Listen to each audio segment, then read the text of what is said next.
ಬಿಜೆಪಿಯವರನ್ನು ಯಾವ ರೀತಿ ಈ ಅಕ್ರಮವಾಗಿ ಮಾಡೋ ಕೆಲಸಗಳನ್ನು ತಡಿಬೇಕನ್ನೋದರಲ್ಲಿ ನಾವಿವತ್ತು ಸ್ವಯಂ ಪ್ರೇರಿತರಾಗಿ ಬೂತ್ ಮಟ್ಟದಿಂದ ಕಾರ್ಯಕ್ರಮಗಳನ್ನು ರೂಪಿಸಿಕೊಂಡು ಬಹಳ ಎಚ್ಚರಿಕೆಯನ್ನು ಕೊಡಬೇಕು. ನಿನ್ನೆ ರಾಹುಲ್ ಗಾಂಧಿಯವರು ಅದರ ಬಗ್ಗೆ ಸವಿಸ್ತಾರವಾಗಿ ಮಾತಾಡಿದ್ದಾರೆ.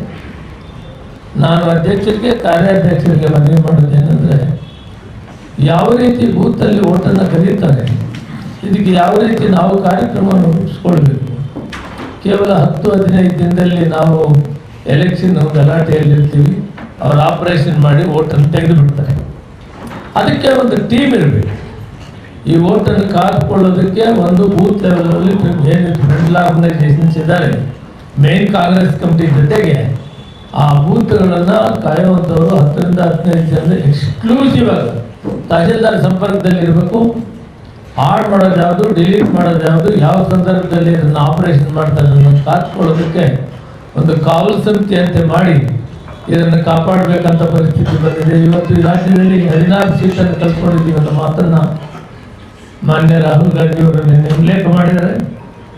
ಮುಂದೆ ಬರುವಂಥ ತಾಲೂಕು ಸಮಿತಿ, ಜಿಲ್ಲಾ ಪರಿಷತ್ ಆಗ್ಬೋದು, ಅಸೆಂಬ್ಲಿ ಆಗ್ಬೋದು, ಪಾರ್ಲಿಮೆಂಟ್ ಆಗ್ಬೋದು, ಎಲ್ಲಕ್ಕೂ ಕೂಡ ಮಹಾನಗರ ಪಾಲಿಕೆ ಮತ್ತು ಈಗಾಗಲೇ ಬರುವಂಥ ಪರಿಸ್ಥಿತಿ ಬಂದಿದೆ.